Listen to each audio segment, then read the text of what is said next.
ಇನ್ನು paper ಕಪ್ಗಳಲ್ಲಿ tea ಕುಡಿಯೋರು ಇನ್ನು ಮುಂದೆ ಹುಷಾರಾಗಿರ್ಬೇಕು. ಯಾಕಂದ್ರೆ ಪೇಪರ್ ಗ್ಲಾಸ್ಗಳಲ್ಲಿ ಟೀ ಕುಡಿಯುವವರೆಗೂ ಅವರ ಹೊಟ್ಟೆಗೆ ಸೇರ್ತಾ ಇದೆ ಕ್ಯಾನ್ಸರ್ನ ಲಕ್ಷಣಗಳು, ಅಂಶಗಳು ಸೇರ್ತಾ ಇದೆ. ಕ್ಯಾನ್ಸರ್ ಕಾರಕ ಅಂಶಗಳು ಅವರ ಹೊಟ್ಟೆ ಸೇರ್ತಾ ಇದೆ. ಪೇಪರ್ ಗ್ಲಾಸ್ನಲ್ಲಿ ಟೀ ಕುಡಿಯುವವರು ಈ ಸುದ್ದಿಯನ್ನ ನೋಡ್ಲೇಬೇಕಾಗುತ್ತೆ. ಈಗ ಟೀ ಕಪ್ನಲ್ಲಿ ಮೈಕ್ರೋ ಪ್ಲಾಸ್ಟಿಕ್ ನಿಂದಲೂ ಕೂಡ ಕ್ಯಾನ್ಸರ್ ಬರುವ ಸಾಧ್ಯತೆ ಇದೆ. ಆ ಟೀ ಕಪ್ನಲ್ಲಿ ಇರತಕ್ಕಂಥ ಪ್ಲಾಸ್ಟಿಕ್ ನಿಂದ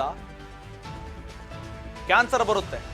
ಇಡ್ಲಿ ಆಯ್ತು, ಜೊತೆಗೆ ಕಲಂಗರಣಿ ಆಯ್ತು, ಇದಕ್ಕೆ ಸಂಬಂಧಪಟ್ಟಂತ ಬೆಳವಣಿಗೆ ಕೂಡ ನಡೀತಾ ಇದೆ. ಈಗ ಸದ್ಯ ಸರ್ಕಾರ ಈ ಬಗ್ಗೆ ಕಟ್ಟುನಿಟ್ಟಿನ ಕ್ರಮಗಳನ್ನು ಕೂಡ ಮುಂದಾಗಿದೆ. ಪೇಪರ್ ಗ್ಲಾಸ್ ಬಳಕೆ ಕೂಡ ನಮ್ಮ ಆರೋಗ್ಯಕ್ಕೆ ಹಾನಿಕಾರಕ, ನಮ್ಮ ಆರೋಗ್ಯ ಹಾಳಾಗುತ್ತೆ. ಪೇಪರ್ ಗ್ಲಾಸ್ ಬಿಸಿಗೆ ಮೆಲ್ಟ್ ಆಗುತ್ತೆ. ಆ ಮೆಲ್ಟ್ ಆಗೋದ್ರಿಂದ ಕ್ಯಾನ್ಸರ್ ಸಾಧ್ಯತೆ ಇರುತ್ತೆ ಅಂತ ಕೂಡ ವೈದ್ಯರು ಎಚ್ಚರಿಕೆ ಕೊಡ್ತಾ ಇದ್ದಾರೆ. ಪೇಪರ್ ಕಪ್ಗಳಲ್ಲಿ ಟೀ ಕುಡಿಯೋರು ಇನ್ನು ಮುಂದೆ ಸ್ವಲ್ಪ ಹುಷಾರಾಗಿರ್ಬೇಕಾಗುತ್ತೆ.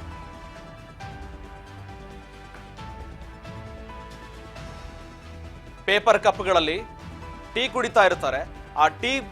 ಆ ಕಪ್ ಏನಿದೆ, ಪ್ಲಾಸ್ಟಿಕ್ ಕಪ್ಪು, ಆ ಕಪ್ಪು ಮೆಲ್ಟ್ ಆಗಿ ಅದರಲ್ಲಿದ್ದಕ್ಕಂಥ ತೆಳುವಾದ ಪ್ಲಾಸ್ಟಿಕ್ ಪದರದಿಂದ ಕ್ಯಾನ್ಸರ್ ಕಾರಕ ಅಂಶ ಬಿಡುಗಡೆಯಾಗುತ್ತೆ. ಇದು ನಮ್ಮ ಹೊಟ್ಟೆ ಸೇರಿದ್ರೆ ಕ್ಯಾನ್ಸರ್ಗೆ ಹತ್ತಿರವಾಗಿರುವ ಎಲ್ಲಾ ಲಕ್ಷಣಗಳು ಹೊಟ್ಟೆ ಸೇರಿದ ಬಳಿಕ ಇದು ನಮ್ಮ ಆರೋಗ್ಯಕ್ಕೆ ಹಾನಿಕರವಾಗಿರುತ್ತೆ. ಈ ಬಗ್ಗೆ ವೈದ್ಯರು ಎಚ್ಚರಿಕೆ ಕೊಡ್ತಾ ಇದ್ದಾರೆ. ಪೇಪರ್ ಕಪ್ನಲ್ಲಿ ಟೀ ಕುಡಿಯೋರು ಇನ್ನು ಮುಂದೆ ಸ್ವಲ್ಪ ಹುಷಾರಾಗಿರ್ಬೇಕಾಗುತ್ತೆ. ಯಾಕಂದ್ರೆ ಆ ಪ್ಲಾಸ್ಟಿಕ್ ನಲ್ಲಿ ಇರ್ತಕ್ಕಂಥ ತೆಳುವಾದ ಪ್ಲಾಸ್ಟಿಕ್ ಪದರದಿಂದ ಹೊಟ್ಟೆಗೆ ಸೇರ್ತಾ ಇದೆಯಂತೆ ಕ್ಯಾನ್ಸರ್ ಕಾರಕ ಅಂಶಗಳು. ಕ್ಯಾನ್ಸರ್ ಕಾರಕ ಅಂಶಗಳು ಹೊಟ್ಟೆಗೆ ಸೇರ್ತಾ ಇದೆ.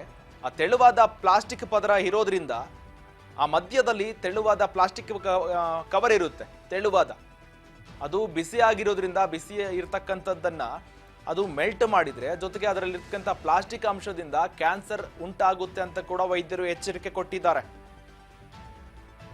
ಪ್ಲಾಸ್ಟಿಕ್ನ ಇರ್ತಕ್ಕಂಥ ಆ ಅಂಶಗಳೇನಿದೆ, ಕ್ಯಾನ್ಸರ್ ಕಾರಕ ಅಂಶಗಳು ಹೊಟ್ಟೆಗೆ ಸೇರುತ್ತೆ. ಸಾಮಾನ್ಯವಾಗಿ ಮೊದಲಿಗೆ ಪ್ಲಾಸ್ಟಿಕ್ ಅನ್ನ ನಿಷೇಧ ಮಾಡಿದ್ರು. ಪ್ಲಾಸ್ಟಿಕ್ ಕಪ್ಗಳನ್ನ ಒಂದು ಟ್ರಾನ್ಸ್ಪರೆಂಟ್ ಪ್ಲಾಸ್ಟಿಕ್ ಕಪ್ ಕೊಡ್ತಾ ಇದ್ರು. ಆ ಪ್ಲಾಸ್ಟಿಕ್ ಕಪ್ ಅನ್ನ ನಿಷೇಧ ಮಾಡಿದ್ರು. ನಿಷೇಧ ಮಾಡಿದ ಬಳಿಕ ಪೇಪರ್ ಕಪ್ಗಳನ್ನ, ಇದು ಆರೋಗ್ಯಕ್ಕೆ ಒಳ್ಳೆಯದು ಜೊತೆಗೆ ಪರಿಸರಕ್ಕೆ ಸ್ನೇಹಿ ಅಂತ ಕೂಡ ಈ ಪೇಪರ್ ಕಪ್ಗಳನ್ನ ತಯಾರಿಕೆ ಮಾಡಲು ಪ್ರಾರಂಭ ಮಾಡಿದ್ರು. ಆದರೆ ಈ ಪೇಪರ್ ಕಪ್ಪು ನೋಡೋದಕ್ಕೆ ಪೇಪರ್ ಕಪ್ ಆಗಿರುತ್ತೆ, ಆದರೆ ಮಧ್ಯದಲ್ಲಿ ತೆಳುವಾದ ಆ ಲೇಯರ್ ಇರುತ್ತೆ, ಪ್ಲಾಸ್ಟಿಕ್ ಇರತಕ್ಕಂಥ ಲೇಯರ್ ಇರುತ್ತೆ. ಆ ಲೇಯರ್ ಬಿಡುಗಡೆಯಾಗುತ್ತೆ.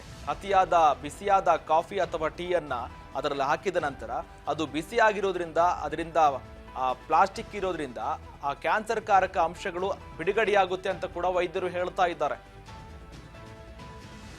ಈ ಬಗ್ಗೆ ಡಾಕ್ಟರ್ ಕೂಡ ಏನೆಲ್ಲ ಸಲಹೆಗಳನ್ನ ಕೊಟ್ಟಿದ್ದಾರೆ, ಎಚ್ಚರಿಕೆಗಳನ್ನ ಕೊಟ್ಟಿದ್ದಾರೆ ಅನ್ನೋದನ್ನ ನೋಡೋಣ ಬನ್ನಿ. ಅಥವಾ ಹಲವಾರು ಬೀದಿ ಬದಿಯಲ್ಲಿ ಪ್ಲಾಸ್ಟಿಕ್ ಕಪ್ ಬಳಕೆ ಜಾಸ್ತಿ ಆಗ್ತಾ ಇದೆ. ಈ ಪ್ಲಾಸ್ಟಿಕ್ ಅನ್ನೋದೇನೆ ಕೆಟ್ಟದ್ದು. ಬಟ್ ಆದರೆ ಈ ಪ್ಲಾಸ್ಟಿಕ್ನ ಯಾವ ರೀತಿ ನಾವು ಬಳಕೆ ಮಾಡ್ತೀವಿ ಅದ್ರ ಮೇಲೆ ಡಿಪೆಂಡ್ ಆಗಿದೆ.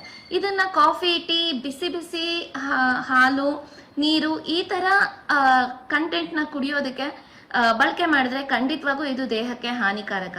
ಯಾಕೆ ಅಂತ ಅಂದರೆ ಕಾಫಿ, ಟೀ ಆಗಿರ್ಬೋದು, ಹಾಲು ಆಗಿರ್ಬೋದು, ಯಾವುದೇ ಬಿಸಿ ಪಾನೀಯಗಳನ್ನ ಪ್ಲಾಸ್ಟಿಕ್ ಕಪ್ಪಿಗೆ ಹಾಕಿದಾಗ ಪ್ಲಾಸ್ಟಿಕ್ ಒಂದು ಹಂತಕ್ಕೆ ಟೆಂಪ್ರೇಚರ್ಗೆ ಒಳಗಾಗುತ್ತೆ. ಸೊ ಅವಾಗ ಏನಾಗುತ್ತೆ, ಪ್ಲಾಸ್ಟಿಕಲ್ಲಿರೋ ಕೆಮಿಕಲ್ ಕಾಂಪೋನೆಂಟ್ ಆ ಆಹಾರಕ್ಕೆ ಬಿಟ್ಕೊಳುತ್ತೆ.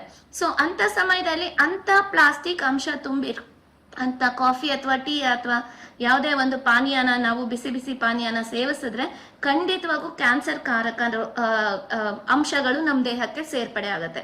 ಇದೇ ರೀತಿ ದಿನ ದಿನ ದಿನ ಒಂದಷ್ಟು ಪ್ರಮಾಣದಲ್ಲಿ ಕ್ಯಾನ್ಸರ್ ಕಾಡುವಂತ ಅಥವಾ ಕ್ಯಾನ್ಸರ್ ತರುವಂತ ಟಾಕ್ಸಿನ್ಸ್ ನಮ್ಮ ದೇಹಕ್ಕೆ ಸೇರ್ಪಡೆ ಆಗ್ತಾ ಇದ್ದಾಗೆ ನಮ್ಮ ದೇಹದಲ್ಲೂ ಕೂಡ ಟಾಕ್ಸಿನ್ ಅಂಶ ಜಾಸ್ತಿ ಆಗ್ತಾ ಹೋಗುತ್ತೆ. ಸೊ ಒಂದ್ಸಲ ಟಾಕ್ಸಿನ್ ಪ್ರಮಾಣ ಏರಿದ್ರೆ ಖಂಡಿತವಾಗೂ ಅದು ನಮ್ಮ ದೇಹದ ಮೇಲೆ ರೋಗ ಲಕ್ಷಣಗಳನ್ನ ಬೀರ್ತಾ ಹೋಗ್ತವೆ. ಅದು ಮುಂದಕ್ಕೆ ಒಂದು ದಿನ ಕ್ಯಾನ್ಸರ್ ಆಗಿ ಟರ್ನ್ ಆಗೋ ಸಾಧ್ಯತೆ ಹೆಚ್ಚಾಗಿರುತ್ತೆ. ಈ ಕ್ಯಾನ್ಸರ್ ಒಂದು ಅಂಗಗೆ ಬರಬೇಕು ಅಂತ ಯಾವುದೇ ಇದು ಇಲ್ಲ, ಬಟ್ ಯಾವ ಅಂಗಗಳ ಮೇಲಾದ್ರೂ ಈ ಕ್ಯಾನ್ಸರ್ ಅನ್ನೋದು ಪರಿಣಾಮ ಬೀರ್ಬೋದು. ಸೊ ಹಾಗಾಗಿ ಇಂಥದ್ದೇ ಕ್ಯಾನ್ಸರ್ ಬರುತ್ತೆ ಅಂತ ಹೇಳೋದು ಕಷ್ಟ. ಬಟ್ ಆದರೆ ಹೆಚ್ಚು ಹೆಚ್ಚು ಪ್ಲಾಸ್ಟಿಕ್ ಪ್ರಮಾಣ ದೇಹಕ್ಕೆ ಹೋಗ್ತಾ ಇದ್ರೆ ಖಂಡಿತವಾಗೂ ಲಿವರ್, ಕಿಡ್ನಿ, ಹಾರ್ಟ್ ಈ ಥರದ್ದು ಅಂಗಗಳ ಮೇಲೆಲ್ಲ ಕೆಟ್ಟ ಪರಿಣಾಮ ಬೀರುತ್ತೆ. ಮಾರ್ಕೆಟ್ಗಳಲ್ಲಿ ಅಥವಾ ಹಲವಾರು ಬೀದಿ ಬದಿಯಲ್ಲಿ ಪ್ಲಾಸ್ಟಿಕ್ ಕಪ್ ಬಳಕೆ ಜಾಸ್ತಿ ಆಗ್ತಾ ಇದೆ. ಈ